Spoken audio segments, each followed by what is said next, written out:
आज ये वीडियो है लक्ष्मण सिंह की, जिन्होंने और जिनके परिवार ने अथक मेहनत के बाद कैंसर जैसे राक्षस को हरा दिया।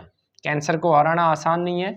इनकी रिपोर्टें सारी सामान्य हैं, एमआरआई, ब्लड की रिपोर्टें सभी सामान्य हैं, आप देख सकते हैं।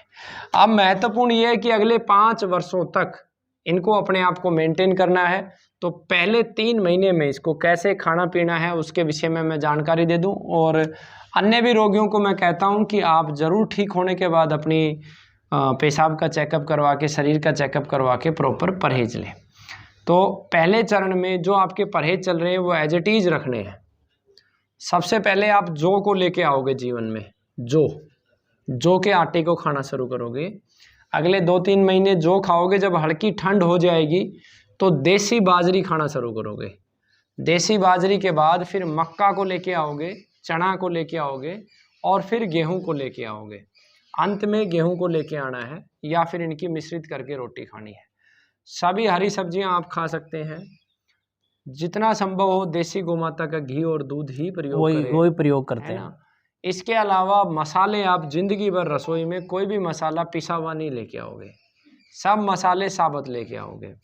रसोई घर के 32 मसाले होते हैं, जिसमें आप गूगल पे डालोगे आपको लिस्ट मिल जाएगी, नहीं गुरुकुल से आपको लिस्ट व्हाट्सअप कर देंगे।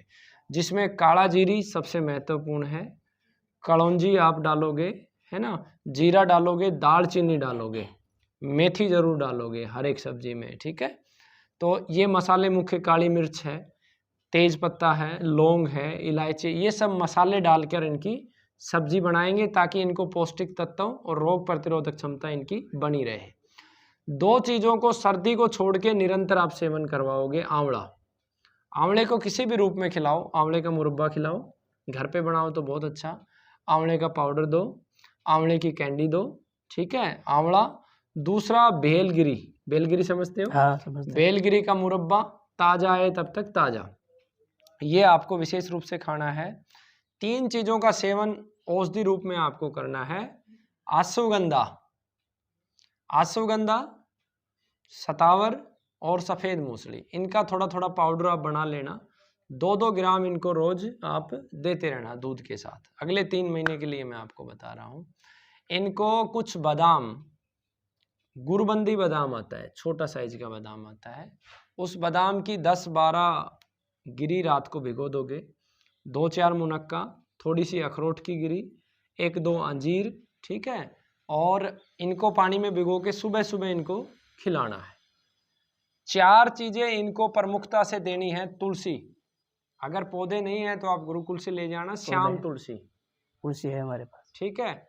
श्याम तुलसी के रोजाना इनको 10 से 20 पत्ते पानी में डाल के उबाल के वो 1 बार जरूर देना है। जब सर्दी आ जाए तो 2 बार देना है, ठीक है। दूसरा, आप इनको हल्दी हमेशा पिसी हुई लेंगे, या फिर जिस हल्दी में करक्यूमिन ज़्यादा होता है, जैसे लैकोडोमा जो प्रजाति है उसमें करक्यूमिन ज़्यादा होता है, वो सब्जी में भी वही डालेंगे और दूध में भी इनको डाल के देंगे।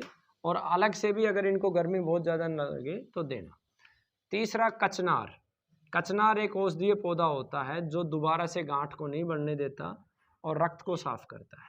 अगर आसपास आपके कचनार के पत्ते हैं तो वो पत्ते इनको देना, और पौधा आप गुरुकुल से लेके जाके लगा सकते हो। नहीं तो कचनार की छाल रोजाना चाय के रूप में 5 ग्राम सुबह उबाल के पी ली, शाम को पी ली, ये करना है। शरीर को ताकत के लिए जब तक ताज़ा अवेलेबल है, सांटी समझते हो, सांटा, उसकी सब्जी, उसका रस निकाल के आपको इनको रोजाना देना है। जब वो ताज़ा नहीं मिले तो आपको उसकी जड़ें, उसका पाउडर बना के 5-5 ग्राम आपको इनको देना है। खाने के बाद रोजाना 1-1 चम्मच जीरा इनको चबवाना है, सुबह, दोपहर, शाम, ठीक है। ये पूरी प्रक्रिया करेंगे। खाना खाने से 1 घंटा पहले पानी पिएंगे और खाने के 1.25 से 1.5 घंटा बाद पानी पिएंगे। भोजन सुबह करेंगे ज़्यादा से ज़्यादा चबा के, धीरे धीरे, सुबह का आधा, दोपहर में। शाम को हमेशा हल्का भोजन करेंगे, मूंग की दाल, जौ का दलिया, सामक की खिचड़ी या दूध। शाम के टाइम हमेशा ये रहेंगे, सूर्यास्त से पहले पहले इनको ये करना है। ऐसा अगर करेंगे तो ईश्वर की कृपा रहेगी। जितना हो सके ध्यान लगाएं, एकादशी का एक व्रत भी करें, है ना। व्रत तो नवरात्रे है ना, अनुष्ठान करता। नवरात्रे एकादशी का व्रत करें, दूसरों के लिए अच्छा कर्म करें, चींटियों को दाना डालें और हमेशा सकारात्मक रहें, सबके लिए अच्छा सोचें, सबका भला करते चलें, क्योंकि जीवन हमारे हाथ में नहीं है। सही बात। कितने दिन हमें जीना है ये हमारे हाथ में नहीं है, लेकिन कैसे जीना है ये हमारे हाथ में है।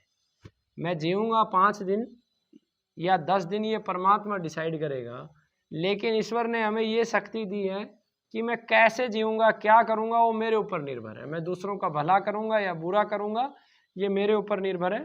तो ये सारी चीज़ें आपको पालन करनी है। वीडियो आपको यूट्यूब पे मिल जाएगी 2-4-5 दिनों में। बाकी आपको याद भी हो गया होगा। और भी कोई प्रश्न आपका है तो पूछिए, क्योंकि फ़ोन पे फिर उस तरीके से हम हल नहीं कर पाते। इसके माध्यम से और भी रोगियों को वो पता चल जाता है। बताएं। शहद आपके लिए बहुत अच्छा है।